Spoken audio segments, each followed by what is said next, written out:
Hello, in front of me I've got Garmin Edge 540. In this video I'll show you how to manage map overlays.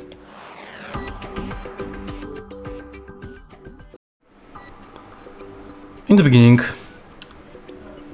let's go to navigation from homepage and go to browse map. Go to menu,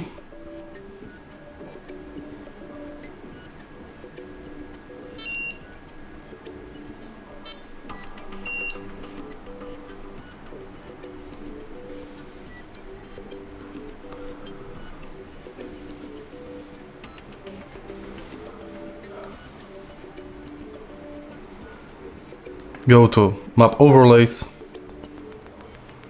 and here you can enable segments, popularity map, course points, high traffic roads, climb pro, minimum difficulty, maximum difficulty.